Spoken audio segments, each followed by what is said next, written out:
Yes, sir. So, welcome to another edition of the Starchildjr Stuffs and Things podcast, where I talk about all types of stuffs and things. And today, since I've been on location out in Vegas doing my show, in the last 2 weeks I had Trizay on, I figured y'all were getting a little sick of hearing from Trizay. So, I decided to bring in one of Las Vegas's legendary musicians out here on the scene. This guy next to me is Mr. Jerry Lopez. Say hello to the folks, Jerry. Hey, everybody. How you doing today? Really glad to be here with you today. I appreciate you coming to join me, Having man. a good time already. Oh, good. We're just getting started, sir. Just getting started. So, what I like to do on my show is I usually like to have fun. I usually discuss a various number of things, usually in the category of like current events or sports or entertainment, since that's what we're into. You know what I mean? So that's what I usually like to do. And you're actually my first official interview that's not family. Wow. Yeah. Okay, I'm honored. Right. Yeah, So I have to be professional about this one. No. You don't have to be professional. Come on. Thank you for letting me off the hook on that, man, because that takes off a lot of pressure already. All right. So, Mr. Lopez, I've been doing some research on you. A little bit of research. Huh? Yes, sir. And we're going to do this in two parts. So this first part is going to be all about you and your roots in Santa Fe, New Mexico, because Mr. Lopez is from Santa Fe, New Mexico, and his family roots are thick. And even deeper than that, this man has been playing since he was a little bambino, man, just like my dad. You know what I mean? He's been playing since he was a little kid. So I'm going to let you get started. You had a father just like my dad who got you started in the music. That's right. Yeah, let's talk about him. Well, the way it happened is the music's been in our family forever. I mean, my grandfather who came from Mexico on my mother's side. He was a singer, and he was a really wonderful opera type singer. Oh, dope. And my grandmother on my mother's side was a songwriter, and she wrote songs that are to this day still being sung as hymns in the church in Santa Fe. I also saw that one of those songs is the annual Santa Fe, the founding of Santa Fe. The Fiesta song. Yeah, the Fiesta song. That my grandmother wrote. I think, am I saying this right? Que viva la fiesta. Que viva la fiesta. Que viva la fiesta. Yes, that's it. All right, you're going to have to help me get my Spanish pronunciations together, too. You got all the turquoise, and you got... I'm faking it, man. That's why I got to get my pronunciations down. Santa Fe on. Yeah, I'm trying. No, you get me pronouncing these words right, then maybe they'll accept me. Yeah. So my grandma, she wrote that Que Viva la Fiesta. There's, like I said, her people are still singing her songs in church. That's awesome. And she wrote the lyrics, and my dad wrote the music to that. Oh, okay. So they were a team. Oh yeah, they teamed up, and so music's always been in our family. And the way it really went down is. We grew up very poor in Santa Fe, and we had one bedroom and a kitchen and a bathroom in this little adobe house. Okay. And we had a black and white television. Okay. And, the black and white television went out. Oh, no. Yeah.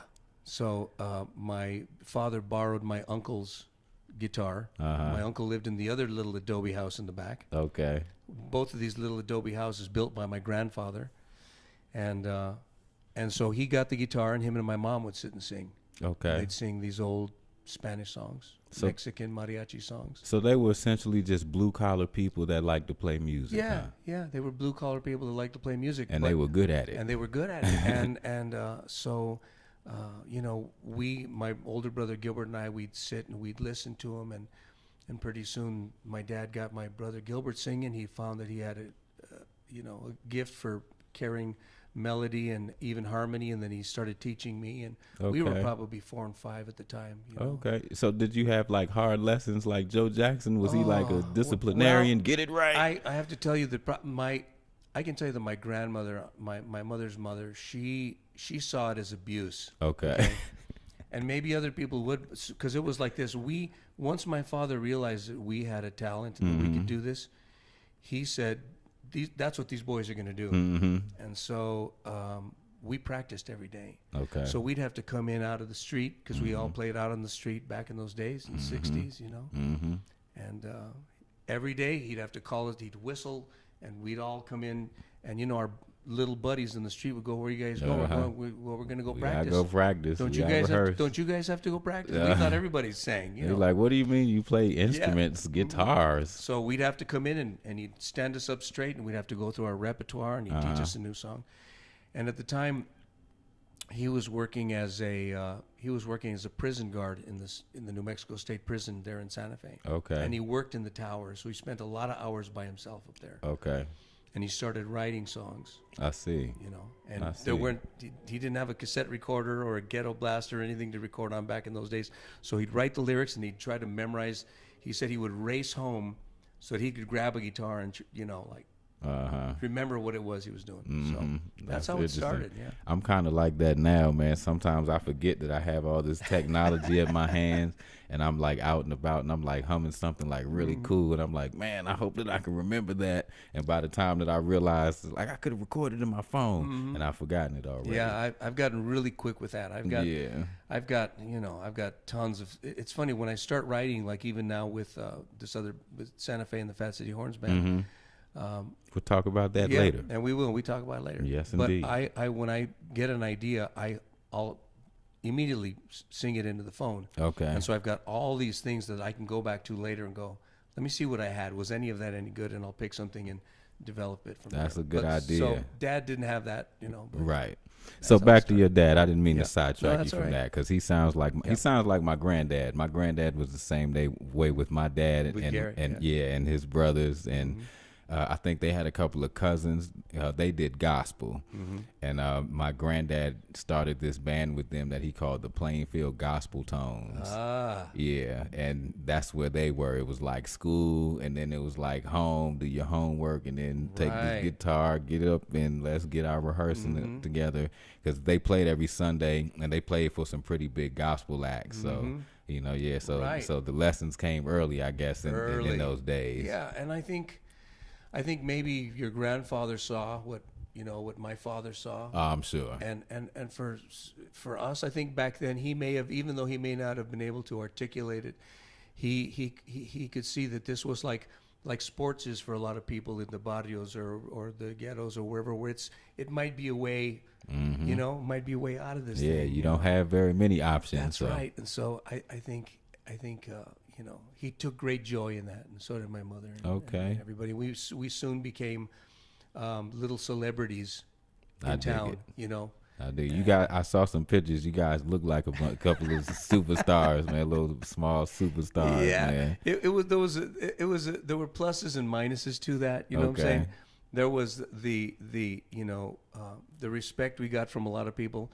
And then the bullying we got from the kids at school. Who you think you are? Yeah, exactly. Oh, yeah, we had to fight. Me and my brother, we fought our way to and from school. So we got really good at fighting and playing guitar. I'm sure. Like, that's the gift and the curse to having talent, man. Because in school, the ones who don't have talent, they're like jealous about that. Because all the girls like the singers, man. So if you singing well and you're in high school, you're going to get bullied, man. You better learn how to fight, because it's coming. So just real quick, because I hopefully there's some friends on here that, because I reposted your thing, and so I don't know if you people know who Garrett is. Some of the my fans who may just be coming on. I'm not sure. Did you bring some fans? Hey, y'all, I need some new fans. I hope so. Welcome. But Garrett plays guitar and sings with Parliament-Funkadelic. Can you dig it? How about that? Okay. Just so you know, I just wanted to pin that badge on you real quick so that everybody understands. I appreciate who I'm that, to. man. So I was trying to fly under the radar, but now you done throw me out there. Can't do that. I know. It's all good. No, actually, I appreciate that, because I know that your fans and your listeners are, they listen to some top-notch musicians, because you're a top-notch musician and you play with some dope folks, man. And we're going to get into that. It's going to be 2 parts of this interview, so this is an interesting guy, man. Yeah. As you are. Thank you very much. And your father and your grandfather. Well, you know what? They the ones who made it possible for me to do what I do. Yeah. So they get all the honor and all the respect and all the love from me just for that. That's a beautiful thing, isn't it? Yeah, it is, man. I mean it, man. Like, sometimes I don't think I was able to really express to my father how much I really appreciated him like laying all of this out here for me, because as I was kind of a kid and going through school, I kind of like fought that part, because we didn't, P-Funk didn't make a lot of money off of their music, even though their music ended up being everywhere. It didn't make a lot of money off of it. So it's, you still had to come up in the streets and amongst folks who weren't fortunate enough to either have fathers in their lives at all, or their fathers were not doing what my father was doing. So that brought a lot of heat, and I used to try to fly under the radar a lot behind that, and it took me kind of growing into getting past that part and realizing that getting past the bullying aspect of it, and I guess just kind of maturing to the fact that it's okay to be you, and it's okay to embrace where you come from. Of course. You know what I mean? But and your father cast a big shadow. Yes, he did. Starchild, man. Yes, he did. Now. Yes, he did. Yes, he did. And those are big shoes, and I understand that feeling of wanting to. But you know what though? I have to give him this. What he didn't do, he didn't put pressure on me. Right. You know what I mean? If I wanted it, he was there to help me. If I was kind of feeling like, then he didn't press it, and he just let me do whatever it is that I wanted to do. Right. And as unfortunate as it ended up being, I didn't really fully embrace this until my father passed away. Right. You know what I mean? So I realized I missed a lot of good opportunities with him. But what I do is I just try to make sure that I am the best representation of him that I can be while he's not here anymore, and just have the utmost respect for what he did before me, because I have the utmost pride over it, Yeah, makes a lot of sense to me. He was a bad dude, man. He sure was. Yeah. You got to carry the torch. Carry the legacy. I will indeed. Yeah. So let's get back to you, though. All right. Well, that's kind of like the, we were talking about my youth and all of that, and this Mis Raíces CD I did, which we'll get to, and we'll talk about that, about carrying the torch and doing honor to your father. Right? So anyway. So before we get to that, I just wanted to mention you mentioned your brother. Yeah. And I also read that by the time you were 12, you and him had done 15 mariachi albums. Well, all of them weren't albums. There were 45s back in the day, right? Okay. And the 30. Yeah. So what? You were 12. Yeah. And we did 15 of them. We did a lot of them, and we would travel with a mariachi, and we would open up for big Mexican artists. Okay. And we'd sleep on the bus, and we'd sleep in booths in the bars, and You lived the life. We lived the life. You lived the life, man. And then we'd go to school and be asleep. Right? Like, what are we even doing here? Yeah, what am I doing? I know what I'm going to do. What do I need this for, right? But, and the teachers and the principal were at the dances that weekend, where we were performing. But, yeah, for us, it was what we did. And I feel so blessed. There were times, of course, as a kid when I felt like this isn't what I want to do. I want to go play with the guys. And thank God for my father.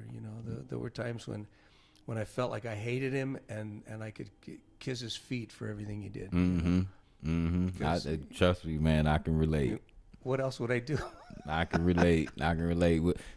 Check this out. On my journey, I like left this alone for about almost 10 years and like worked regular jobs. I worked at like FedEx for like 5 years, and I was working at FedEx when my father actually passed.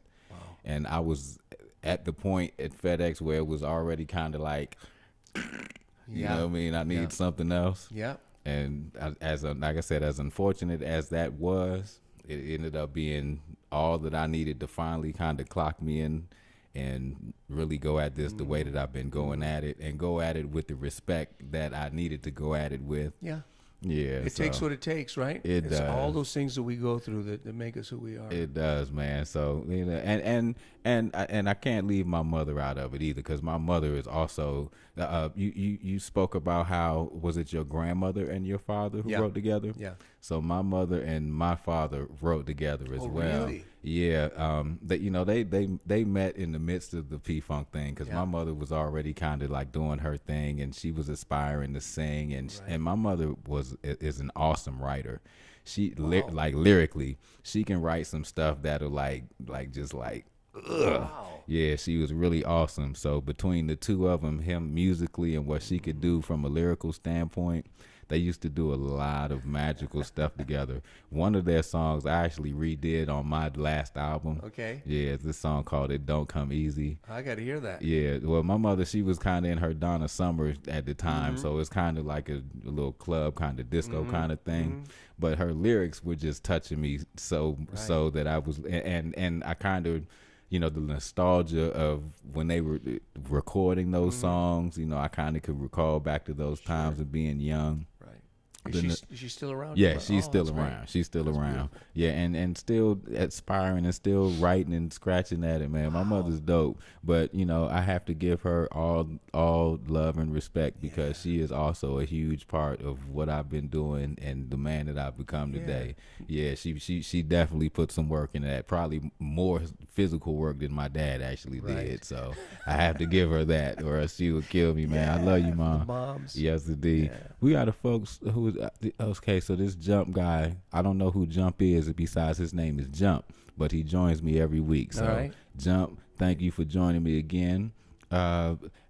Angel Espinosa Oficial. Angel. So Angel Espinosa is an amazing singer, Okay. and her son Santiago is just a wonderful singer. He's he's going to be a huge artist. He's an arranger. He's a composer, and Angel lives up there near Chimayo and that church in Santuario Santa Fe. that we talked about. How about earlier. that? Okay. We were talking okay. about that. Yeah, we sure were. Glad you're there. Thank you for joining me, Angel. And who else do we have? V. Prather from Vegas joining us. Thank you guys for joining us. So again, if you're just joining us, I'm here with Jerry Lopez. This is a Las Vegas musical legend here. So if you do your research like I did, I come to find out, I was like, oh my goodness, I have a legend on my show, man. And you know, Vegas has the legendary musicians out here. So, and this guy has been co-signed by like Chicago and the Santana Band and another tidbit, you know, he was the lead guitarist on the Ricky Martin Living La Vida Loca tour.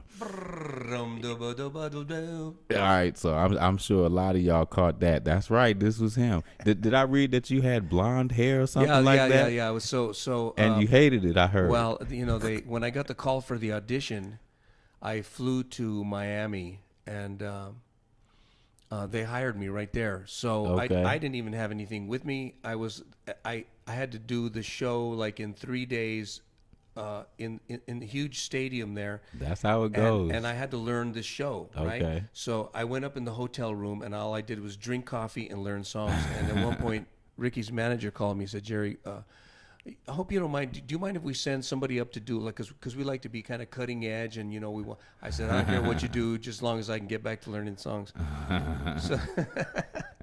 So they cut my hair real short and they dyed it white. I saw a picture. And so it was, you know, the whole thing was surreal anyway. It was only fun. The picture was only funny because I read before that you hated it. So it was crazy. I mean, I'd get up in the middle of the night to, you know, go to the bathroom and I'd turn the mirror on and scare the heck out of myself. yeah, they said, I read, they was like, man, Jerry decided he was going to wear a ball cap when he wasn't on the gig for that one. Yeah, it was the things we do for the gig, things man. we do for the gig. Well, it was a good gig, and a lot of cool things came from it. I bet. And it was pretty surreal. You know, You learned that gig in 3 days. in about 3 days, and then, like the last day, they said, "Okay, now about the choreography," and I said, "Wait, a minute, God. wait, the what?" Oh God. So you know, I had to go down to the stadium, and you know, it was just this incredible amount of choreography and staging that had to get done while we were. I mean, at some point there were times when I had a headset on for my microphone and wireless guitar, and I would be on the stage and I would go down an elevator. You know, you'd see us disappear, and I'd be downstairs, and there would be these dressers, these women who would strip me because all of this stuff had Velcro. Musical theater, and in I'd the house. be playing and singing, and they'd be stripping me and putting a tuxedo on me while I'm playing and singing, and you don't want to miss a note. Okay? No. This is a stage here, man. This was the real deal. Stage productions are the real deal. So then I'd have to get on a thing, and I'd go out on an it was just crazy. But you know, just one of the things that when I first got there to the audition, I really hadn't been a real, I hadn't listened to a lot of Ricky's music. Okay. I'd heard, you know, a couple of the big hits that he'd had, but when I got to the rehearsal, to the audition, and I met these musicians, every one of them was just amazing. They were producers and arrangers and just amazing people.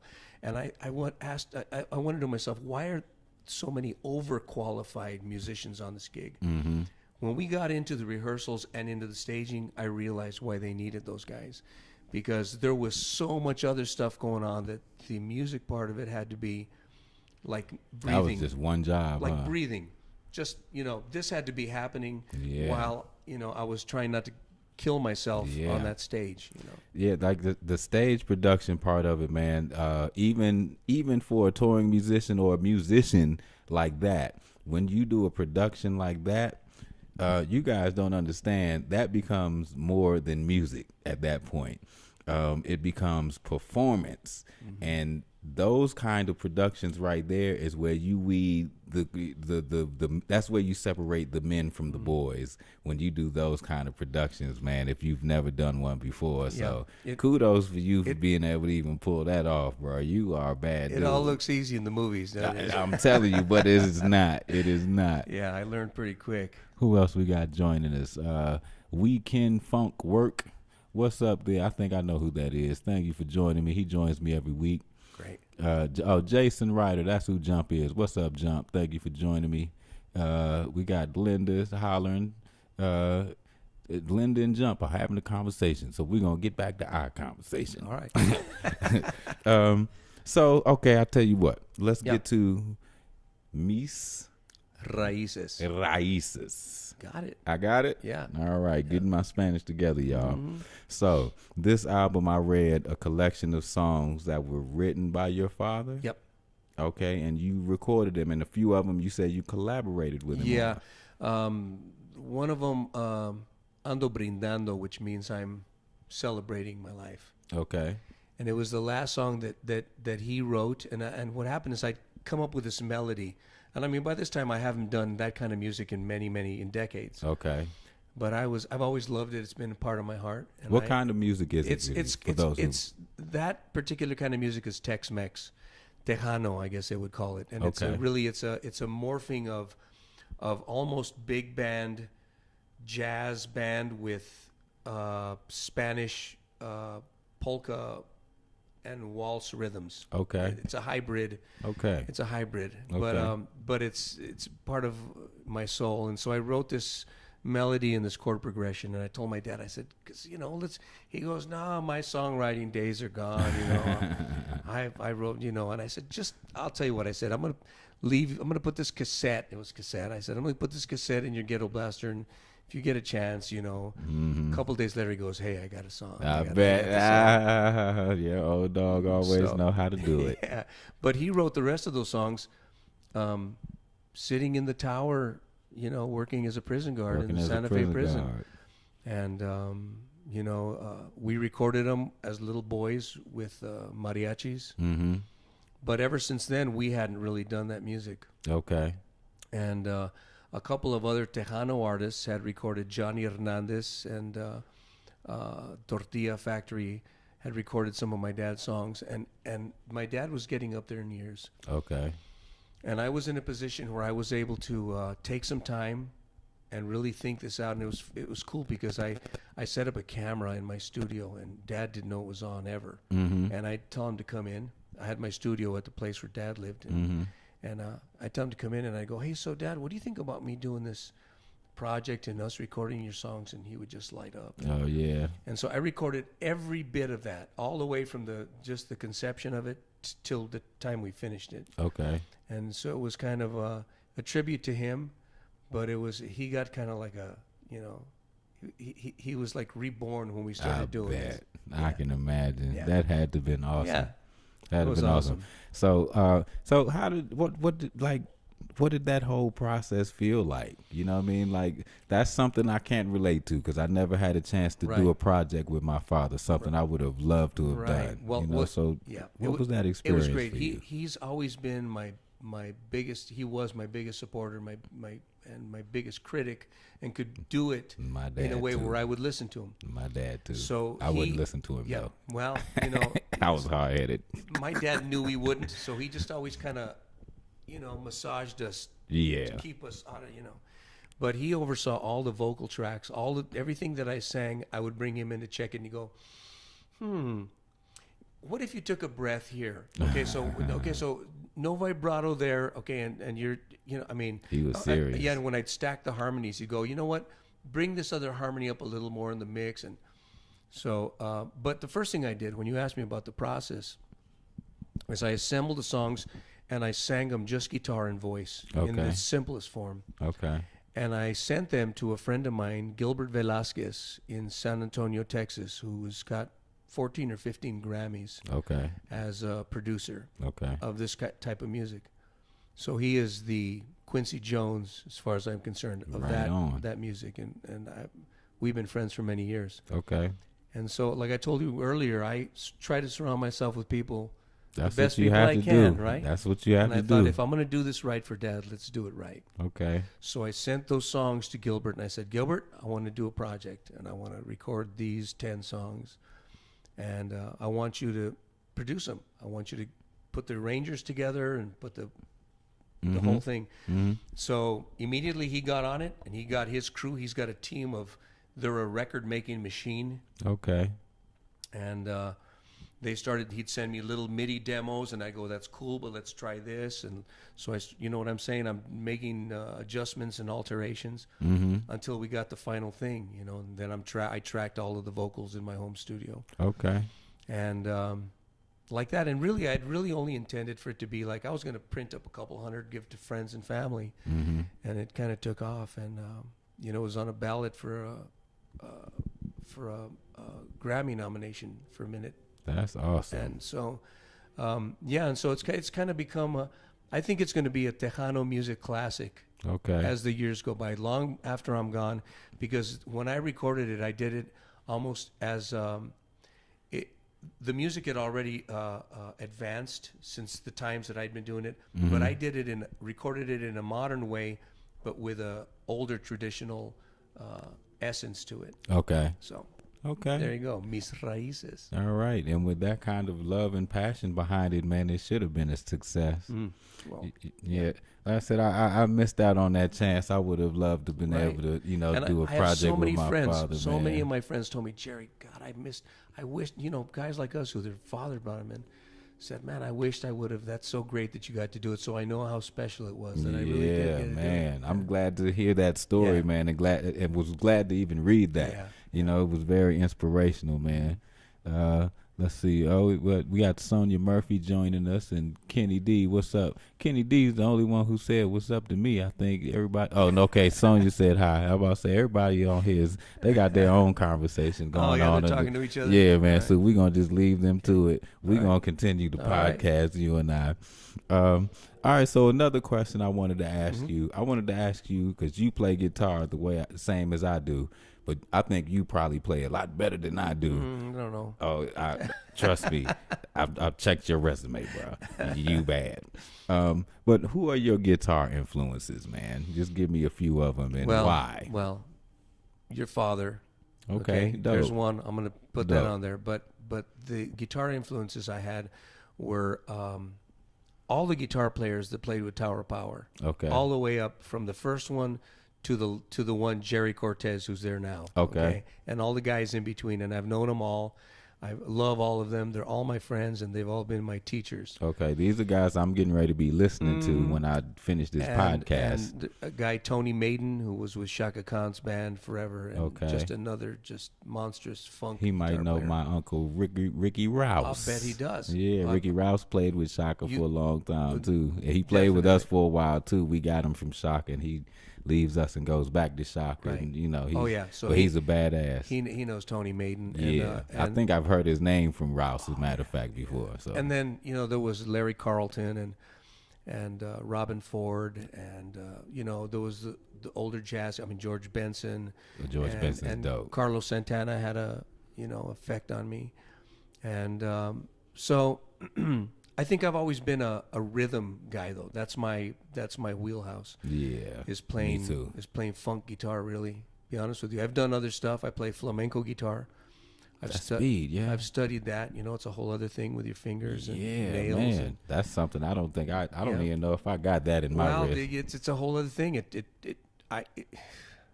takes years and years and years and years and years to get mediocre at it. Yeah, okay? I don't think I got enough years left for that, man. I'm telling you, that's So I studied with well, when I say studied, let me tell you what studying is. It's cornering somebody and going, so how did you do that? what Yeah. was and then how did, because Yeah. But so yeah, I've stolen a lot of stuff from everybody I've met, all the guitar players. That's why I'm asking you, man, because I'm gonna steal from these same cats, man. I've never been embarrassed about going up to somebody and going, man, would you share this thing with me? And that's what I found, and I tell young musicians, young guitar players, or anybody out there, I tell them, if you are really serious about wanting to learn something from somebody, find who that person is, find that hero, and truly, honestly, pursue that person. Mm-hmm. And I'm telling you that if your heart is in the right place, they'll know it. Mm-hmm.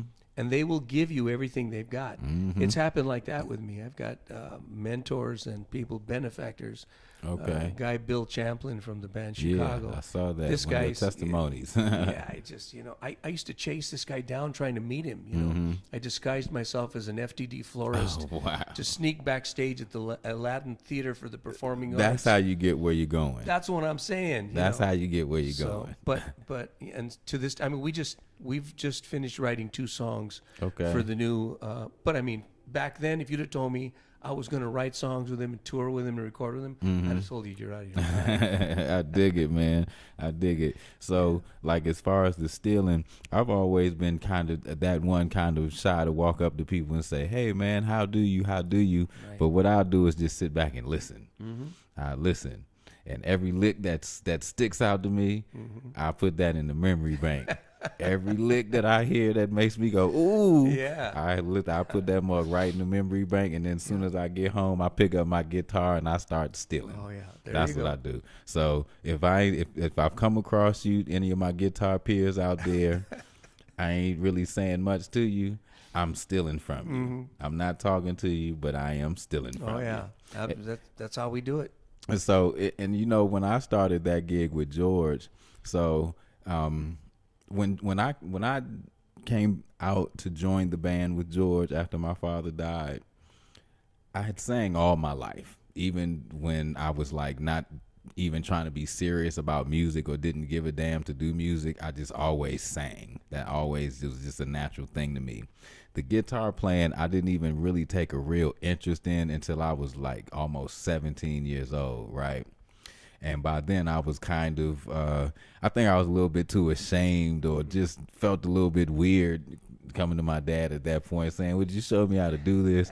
And I was trying to learn how to play their music. So I would just sit home and listen to their music and try to mimic some of that stuff. And if he came by and would see me, then I would like instantly just like put it down, you know what I mean? And he started noticing that. And he would kind of come in and, he when he started noticing that and started noticing I was weird about it, what he would do is just kind of come in and try to catch me. And then he would try to just run up on me before I could put the guitar down and say, look, I just want to show you just one thing. Just, I see what you're doing. Just let me show you just. And then he would like kind of show me the thing, as much as I was fighting, he would just show me this thing and then he would just leave the room. That's funny. I could just picture him walking across, going to the other room and going, if he exactly. just gets the other finger there exactly. to bend it. And that's how he would come in the room like, ooh, I know you don't want me, but I just. That's a pretty common story about most musicians and their sons or their children. Really? That's good to know, because I always felt silly as hell. No, a lot of times the son has to go to a guitar teacher because they'll learn from them, but they won't from their dad. It's just a weird That's thing. good to know, because I felt silly alone. as hell. So now, with all that said, at 16, I took an interest in it. And I had taken an interest in it, but now trying to play, and especially trying to play their music, it just seemed like that was like something that was just like way beyond, the realm of any possibility at the time, right? So my guitar playing at the time and my interest in it just kind of waited. Sometimes I would pick it up and mess with it. Other times I wouldn't. I would just hone in on the other aspects of, I was like doing rap music at the time or something. So that's where I would hone in. And it wasn't really, again, until my father passed and I knew that I was going to step out here and try to, keep his legacy going. And I kept saying to myself at that point, like, well, if you do that, all his fans, they're going to be like, oh, you're Gary's son, huh? I know you know how to play guitar. They're going to say that. So I kind of just started like a crash course at that point. And now by then I'm 32 years old. And I just kind of just crammed it. And it was like a year later that I come across George and I asked George to, if he would bring me back out on the road. He's like, hey, the next tour he brought me out. So now that show that I asked him, he had 6 guitarists in his band. Wow. He asked me to come out. Mind you, I sang all my life. All of them knew I sang. Mm-hmm. That was a known thing. And as easy it was as he was just like, yeah, I'm going to bring you out, I assumed he was bringing me out to just sing. So he brought me out that next show on the payroll. And by the time the band showed up, the only guitarist that showed up was Mike Hampton. And I had no guitar, because that was like the furthest thing from my mind. And he finally showed up. He said, hey, made it. He said, did you bring your guitar? And I was like, no. And he was like, you didn't bring your guitar, like that, right? And I was like, I didn't know you wanted me to play the guitar. And he was like, I need you to play guitar, right? So it's that. And mind you, from 6 guitarists to Mike Hampton. Oh. Mike Hampton, right? So the next show, this was a one-off. The next show he brought me out, and I had my guitar. I'm ready. Mm-hmm. I'm ready, I think, until it's about time to go up on stage. And then I realized I have to go up here, and my amp is next to Mike Hampton's. And I had to go up here and tell Mike Hampton, say, Mike, George told me he wanted me to play guitar. Mike Hampton said, if that's what George wants, man, whatever. Really? That's what he said. Like that. That's what he said. Now, mind you, this is my uncle. My uncle. And Mike used to be like probably one of my favorite band members to gravitate towards when I was a kid. And it was all that this moment here was different. Yeah. And from that point on, I was in Michael Hampton's boot camp. Right. Yeah, because you play next to a player like that. Mm-hmm. Mike is a savant, man. I've been on the road with Mike, and I've seen Mike he'll fall asleep with a guitar around his neck. Right. He's a guitar savant like That's that. Right. So every little he hears it like a times 100. Yep. And he would stand up there next to me on that stage. I was trying to learn that set, man, and every little it was like, what are you doing? It was like, oh God, I gotta get this fast. Trial by fire. By fire. They threw me in the fire, but I ended up appreciating it though, because it made me I had to shape up so fast. It says a lot for you, because a lot of people would have folded up their tent, taken their ball, and left the pool. Would have looked at Mike and said, nah, I can't do this. What are you doing? What are you playing? Oh man, I'm trying to tell you, man. And the thing with that music too, I realize a lot of people hear it, but when they play it, they never play it the way that it's played. And everyone hears it, and I even ended up being guilty of that when I stepped up there with that guitar, and that was one of the other hard lessons that I got from Mike. He would always be like, "That's a half step off. Right. Yeah. That's not the line. That's not, you know what I mean?" It's like that with a lot of musicians and a lot of music people who try to cover a certain music and to get it right, it takes a really good ear and a good facility to make it happen. So I got it together in Mike Hampton's boot camp, man. P-Funk. Yes, man. But Mike got me together, man, and I love Mike to this day for that. I don't know if he realizes it, but I love him to this day for putting me through that. He baptized you on stage. No, right he was a football coach out there, man, and I needed it, man. I needed it, and it brought me, it brought me, mounds beyond where I was. Right. So, well, what a blessing. It was a blessing, man. And then it's all kind of honed me into where I'm at today. And like I said, I'm releasing my own music, and I haven't even shouted my website. Y'all make sure y'all go check out thefunkstar.com and check out some of my music. And Sonya Murphy's on here talking about the THC mercenaries as I bring up my old rap career. Ha ha ha. Y'all got jokes. That's what's up. What time are we at? Okay, so check this out. I'm going to end this part of the live interview with Jerry Lopez. I hope y'all enjoyed this part. We're going to do a part 2, and we're going to get all into the Vegas lifestyle. I'm interested to hear about this because I've heard a lot of things about the music scene here in Vegas, and apparently this is the guy that's probably going to confirm some of the wildest stories I've heard about the Vegas scene. We'll see. I get him to confirm some of those things. But before I get out of here, I would be remiss if I did not talk about this one thing. So I see we lost us another African American at the hands of the police. Man, what's going on, y'all? Come on, popos. I'm going to say this. I know all police ain't bad, but y'all going to continue to get a bad rap if y'all don't do what y'all got to do to weed the bad ones out of the bunch. And even deeper than that, I'm going to say this here.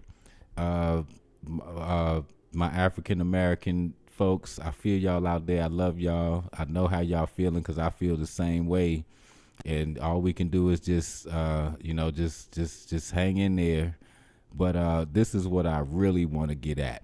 I'm gonna point a couple of things out to y'all because I know I have fans from all over the spectrum, all over the world, different countries and walks of life, this, that, and the third. So I want to say this. During the AIDS epidemic, they turned a blind eye and just let that fester when it was only affecting homosexuals and minorities. It wasn't until Rock Hudson came out and announced that he also had AIDS and eventually died of AIDS. Ended up being a friend of President Reagan at the time, a peer and a friend of Reagan. It wasn't until it showed up there that we all decided that we needed to do something about it. I pointed that out for one reason, because this thing that we're going through now with the justice system and police and African Americans, as an African American and as and the entire race, we can protest. We're going to protest. We're going to speak out against it. We're going to do everything that we in our power to try to stop this. But this is not going to stop until everyone gets behind this fight with us. That's the only way we change this, is when everyone gets behind this fight. Because just because it looks like it's only happening to minorities or in minority communities, the same way it happened with the AIDS epidemic, the same way it happened with the crack epidemic, these things are going to seep their ways onto your doorsteps. So you can keep acting like it's not a problem because it's not happening to you, but eventually it's going to find its way up onto your doorstep. So with that said, we need everyone to get in this fight. And it's nothing really I don't want to make this a fight. I just simply want to say it's painfully obvious that we need to reform things as far as how we have established this justice system. We need to reform things. It's painfully obvious, but it's not going to happen until we all get behind that and we all agree with that. And if we keep watching these video after video after video of police abusing their power and hurting or killing people, if we're going to keep on acting like or trying to normalize that or keep on trying to hear the other side and act like what our eyes are seeing is not wrong, then we're eventually going to all be doomed. And you're going to empower police to feel like they can do that to everyone. And eventually they're going to be doing it in your communities too, man. Trust me, mark my words. So all that to say, you're not immune to this. So let's all get in this fight, man, and let's fix this, man. Let's fix things. These things can be fixed, man. These things can be fixed, okay? We can fix these things. Let's just not act like they're not happening, and let's not normalize them. That's simply all I want to say. I hope my point was made well, because I know I get off on tangents when it comes to these things, but these things are deep to me, and I hate seeing this thing happen, man. So all prayers to George Floyd and his family. And y'all be safe out there, that you guys out there protesting, man. Don't be out there looting and doing a bunch of silly shit, man. You go out there and say what you got to say and keep it peaceful, man. But yeah, that's essentially all I wanted to say, man. Let's all get in this fight, man. And y'all be safe out there. Y'all keep your social distancing going on and keep washing your hands and keep your mask on. And y'all stay safe out there. Go hit up thefunkstar.com. Get you some merchandise. Y'all go check out Jerry Lopez, man. Las Vegas legend Jerry Lopez. That's the name I'm giving him. This is Las Vegas legend Jerry Lopez. Y'all go check him out, man. And check out his music. And check out his band Santa Fe and the Fat City Horns. We're getting ready to get into that, into this next part of the interview that y'all are not going to see. All right.